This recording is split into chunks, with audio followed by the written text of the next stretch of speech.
All of these actors not only lost their lives before their time, they did so in the most insane and bizarre ways. From getting shot by fans to drowning in a toilet, these were definitely the worst ways to go. Isadora Duncan, killed by her own scarf. It happened in 1927 in the French Riviera. Isadora was known for her long, flowing scarves, the kind that trailed behind her like a symbol of elegance and flair. On this particular day, she climbed into a car, a fancy open-top vehicle ready to take a ride. But as the driver pulled away, her scarf, long and billowing in the wind, got caught in the spokes of the car's wheel. In an instant, the elegant fabric became a noose. The wheel yanked the scarf tight, snapping Isadora's neck and pulling her from the car with brutal force. She was deceased instantly. Leslie Howard, plane shot down. In 1943, during World War II, Howard was traveling from Portugal to England on a commercial flight. Seems normal enough, right? Except that plane never made it. German fighter planes intercepted it over the Bay of Biscay and shot it down, unaliving everyone on board. The reason? That's where things get weird. One theory says the Nazis believed Winston Churchill was on that plane. Churchill himself later wrote that it was possible the Germans had mistaken Howard for him. Both were older, balding men who carried themselves with a certain British sophistication. Another theory suggests Howard wasn't just an actor, but actually working in secret against the Nazis. Some believe he was involved in British propaganda, or even espionage, using his travels as a cover. Carole Lombard, killed in plane crash. It was 1942, and World War II was in full swing. Carole, always patriotic and full of energy, had just finished a war bond tour to help raise money for the troops. She was eager to get home to her husband, Clark Gable, so instead of taking a train like she originally planned, she insisted on flying. Bad decision. The plane took off from Las Vegas, but it never made it to its destination. It crashed into the side of a mountain, straight into the jagged cliffs of Potosi Peak. Everyone on board lost their lives instantly. The wreckage was horrifying, scattered across the mountainside. Tyrone Power, sudden heart attack. In 1958, Power was filming Solomon and Sheba, an epic historical drama that required plenty of intense action scenes. One day, while shooting a demanding dueling sequence in the hot Spanish sun, he suddenly collapsed. At first, people thought he had just overexerted himself. After all, this was Tyrone Power. He was strong, athletic, always up for a challenge, but something was very wrong. He was rushed to the hospital, but it was too late. At just 44 years old, he had suffered a massive heart attack and died. The eerie part? The film he was working on involved high-stakes battles and betrayals, yet the real tragedy happened behind the scenes. Even stranger, his own father, silent film star Tyrone Power Sr., had died the exact same way, collapsing from a heart attack on a movie set. Albert Dekker died naked and tied up. In 1968, Dekker's fiancée hadn't heard from him in days. Worried, she went to his Hollywood apartment, knocked on the door, nothing. Eventually, she got in, and what she found was something straight out of a crime novel. Dekker was dead, naked, and hanging inside his bathroom. But that wasn't the weirdest part. His body was bound in an elaborate, very specific way, and his hands were tied behind his back. There were hypodermic needles stuck in his arms, though no drugs were found in his system. Even stranger, there was obscene writing, words and symbols, scrawled all over his body in red lipstick. It was the kind of scene that immediately made people ask, was this murder or something else? The official ruling: accidental death due to autoerotic asphyxiation. Lupe Vélez, drowned in toilet. In 1944, Lupe found out she was pregnant. For an unmarried woman in 1940s Hollywood, this was a big deal. The father, actor Harold Maresh, wasn't interested in marriage, and Lupe, who had always craved love and devotion, was devastated. She saw no way out, so she made a dramatic decision. She would take control of her own ending. She planned everything. A beautiful bedroom covered in flowers and candles. She dressed in a silk nightgown, took sleeping pills, and laid down on the bed, ready for a peaceful exit. But that's not what happened. According to a long-standing Hollywood legend, the pills didn't work as expected. Instead of slipping away quietly, Lupe became violently ill. She rushed to the bathroom, trying to throw up. But in her weakened state, she collapsed. And this is where the story gets really bizarre. It's said that she drowned face first in her toilet. Thelma Todd, killed by fumes.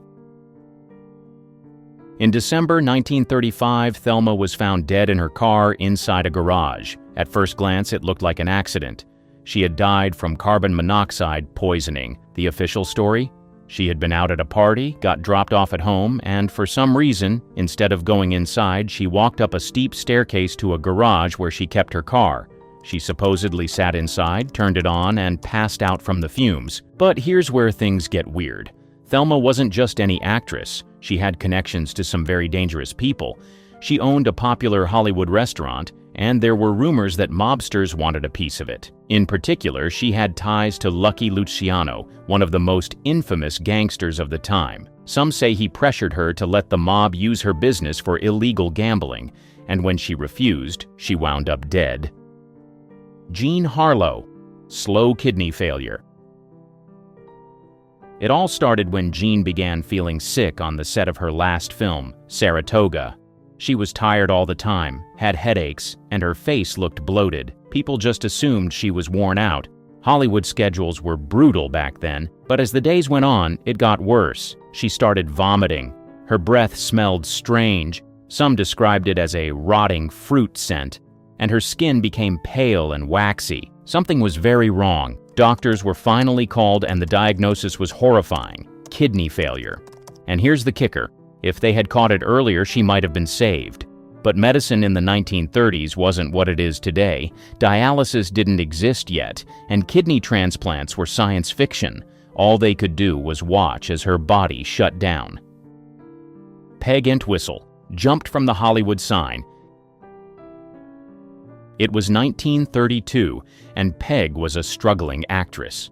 She had come to Hollywood chasing the dream, like so many others, but things weren't going well. She had landed a small role in a film, but it wasn't the big break she had hoped for.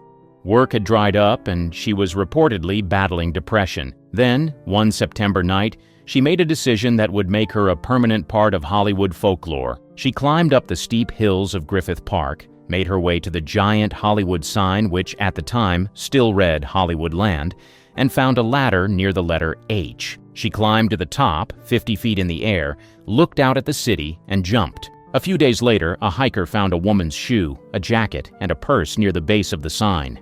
Inside the purse was a note that read, "I am afraid I am a coward. I am sorry for everything. If I had done this a long time ago, it would have saved a lot of pain." Carole Landis, drug overdose. By 1948, Carole's career was stalling. The glamorous roles weren't coming like they used to, and to make matters worse, she had fallen deeply in love with actor Rex Harrison. There was just one problem: he was married. Harrison strung her along, promising to leave his wife, but he never did. And one night, Carole had had enough. On July 4th, 1948, Carole had dinner with Harrison at her house. No one knows exactly what was said, but it's believed she begged him one last time to leave his wife. He refused. That night, alone and heartbroken, she wrote a series of goodbye letters, one addressed to Harrison himself. Then she took a massive overdose of sleeping pills and went to bed, never waking up. Marie Prevost died from malnutrition. Marie's downfall started like so many others in old Hollywood. As she got older, the roles dried up. The bubbly, flirtatious characters she was known for weren't in demand anymore, and soon she found herself struggling to find work. To make things worse, she had developed a drinking problem, which only made it harder to keep up with the demands of the industry. By the 1930s, she was completely broke. She went from living in luxury to barely scraping by, surviving on canned food and whatever money she could get from minor roles. The glamorous movie star was now just another forgotten actress, living in a tiny apartment in Los Angeles, completely alone, except for her little dachshund. And then, in January 1937, Hollywood got one of its most gruesome stories. Marie Prevost was found lifeless in her bed. She had been there for days before anyone discovered her. The cause? Malnutrition and alcoholism. She had literally wasted away, starving and drinking herself into an early grave. Virginia Rappe died at a party. On September 5, 1921, Virginia attended Arbuckle's party at the St. Francis Hotel. It was a Prohibition-era bash, meaning plenty of illegal booze, music, and partying. At some point, Virginia ended up alone in a hotel room with Arbuckle. What happened next depends on who you believe. A few days later, Virginia was dead. The official cause? A ruptured bladder and peritonitis. But how did it happen? That's where things get murky. Some witnesses claimed Virginia had been drinking heavily and collapsed from alcohol poisoning. Others believed she had a pre-existing medical condition that had nothing to do with the party. But then came the most damning accusation, that Arbuckle had assaulted her so violently that it caused her injuries. Judith Barsi, killed by her own father. Judith's father, Joseph Barsi, was a violent and controlling man. He was jealous of his daughter's success and took his rage out on Judith and her mother, Maria. He was an abusive alcoholic who terrorized his family, making constant threats, even telling Judith that he would kill her and her mother if they ever tried to leave. Despite the abuse, Judith kept working. She showed up to auditions smiling, giving her all to every role, but cracks were starting to show. She began pulling out her eyelashes and eyebrows from stress, and her usually bubbly personality dimmed. Her mother, Maria, knew they had to escape. She made plans to leave Joseph and take Judith somewhere safe, but she never got the chance. On July 25, 1988, Joseph snapped. In the middle of the night, he shot Judith in the head while she was sleeping. Then, he killed Maria. After spending 2 days in the house with their bodies, he poured gasoline around them and set the house on fire before turning the gun on himself. Judith Barsi was only 10 years old. James Dean, high-speed car chase. Dean had a love for speed. When he wasn't acting, he was racing cars, pushing the limits like he did in everything else. By 1955, he had just wrapped Filming Giant and was getting ready for a big race in Salinas, California. His car of choice? A brand new silver Porsche 550 Spyder. He nicknamed it Little Bastard because of course he did. People warned him about that car. Actor Alec Guinness, yes, Obi-Wan Kenobi, told Dean he had a bad feeling about it and even said, "If you get in that car, you'll be dead in a week." Eerie, right? Because just days later, on September 30th, 1955, James Dean was speeding down a highway in California when a Ford sedan suddenly crossed into his path. Dean had no time to react. His Porsche slammed into the other car at nearly 85 miles per hour. The impact was brutal. His passenger survived with injuries, but James Dean was killed instantly. He was only 24. Natalie Wood, drowned or foul play. On the night of November 28, 1981, Natalie was on a yacht off the coast of Catalina Island with her husband Robert Wagner, her co-star Christopher Walken, and the boat's captain, Dennis Davern. The next morning, her body was found floating in the water, wearing only a nightgown, socks, and a red down jacket. The official story? She had fallen overboard after trying to secure a dinghy, but nothing about it made sense. For starters, Natalie was terrified of water. People close to her swore she would never voluntarily get near the ocean at night, especially in the dark while drinking. Then there were the bruises all over her body, unexplained scratches, and the fact that no one had reported her missing for hours. Wagner later admitted they had been drinking and arguing that night, but his story kept changing. Dorothy Dandridge, foul play. On September 8, 1965, Dorothy was found dead in her apartment in West Hollywood. The official cause? A drug overdose. But here's where things get strange. Some reports say she died of an embolism, not an overdose. Others claim she had been deeply depressed and may have taken her own life. Then there were rumors of foul play. Dorothy had been battling shady financial advisors who had drained her accounts. Could someone have wanted her out of the way? Inger Stevens, overdose. On the morning of April 30th, Inger's housekeeper walked into her Los Angeles home and found the actress collapsed on the kitchen floor, barely clinging to life. She was rushed to the hospital, but it was too late. She was dead before doctors could save her. The official cause? A barbiturate overdose. Barbara Colby, killed on the streets. On the night of July 24th, Barbara and her friend James Kiernan, an acting coach, were walking to their car in a Venice, California parking lot when out of nowhere, a van pulled up. Before either of them could react, gunshots rang out. Barbara was hit multiple times and died instantly. James, though critically wounded, managed to describe what happened before he, too, died a few hours later. But the most disturbing part? Neither of them were robbed. Nothing was taken. It was a seemingly random killing with no clear motive. Susan Cabot, killed by her own son. By the 1960s, Susan had stepped away from Hollywood and faded into obscurity. She lived a reclusive life in her Los Angeles home with her only son, Timothy, who had been born with a rare condition that stunted his growth. Then on December 10, 1986, something horrifying happened. Susan was found bludgeoned to death in her bedroom. The weapon? A weightlifting bar? And the person responsible? Her own son. Timothy, who was 22 at the time, initially told police that an intruder had broken in and killed his mother. But his story quickly fell apart. Eventually, he admitted that he had attacked her during an argument, though the details were murky. Misty Upham, fallen into a ravine. Despite her success, Misty struggled, both in Hollywood and in her personal life. And in 2014, she vanished without a trace. For 11 days, her family searched for her, begging the police to help. Misty had a history of depression and anxiety, and they feared something terrible had happened, but authorities brushed them off, calling her a chronic runaway. Then, on October 16th, her worst fears came true. Misty's body was found at the bottom of a steep ravine in Auburn, Washington. The official cause of death? Blunt force trauma. Authorities ruled it an accident, saying she had fallen while trying to escape something or someone.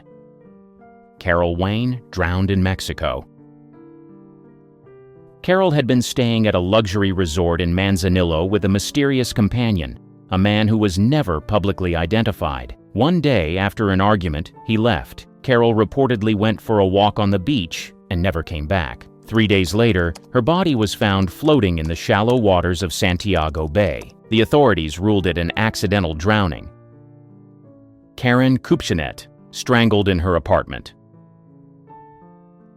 On November 30th, 1963, Karyn's body was discovered lying on her couch by two friends who had stopped by to check on her. At first glance, it didn't look like a struggle. There was no forced entry, no sign of a robbery. But then came the chilling detail. Her neck had been broken, and she had been strangled. Someone had killed her up close and personal. Claudia Jennings, car crash before big break. Claudia Jennings was supposed to be Hollywood's next big thing. She had already made a name for herself as Playboy's Playmate of the Year in 1970. But on the morning of October 3rd, 1979, Claudia was driving her Volkswagen Beetle down the Pacific Coast Highway when she suddenly lost control. Her car veered off the road and smashed into a van. She was killed instantly. She was only 29 years old. Lisa Robin Kelly died in rehab. In August 2013, Lisa checked herself into a rehab facility in California, determined to get clean. It should have been a fresh start. Instead, just 2 days later, she was found dead in her sleep. She was only 43 years old. Brittany Murphy, pneumonia. On December 20th, 2009, Brittany collapsed in the bathroom of the Hollywood Hills home she shared with her husband, Simon Monjack, and her mother, Sharon Murphy. Paramedics rushed her to the hospital, but it was too late. At just 32 years old, she was pronounced dead. The official cause?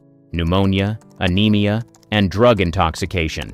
A mix of prescription and over-the-counter meds. It was ruled an accident, but almost nobody believed that was the full story. Elvis Presley died on the toilet. August 16th, 1977. It was an ending that no one could have imagined for the biggest music icon of all time.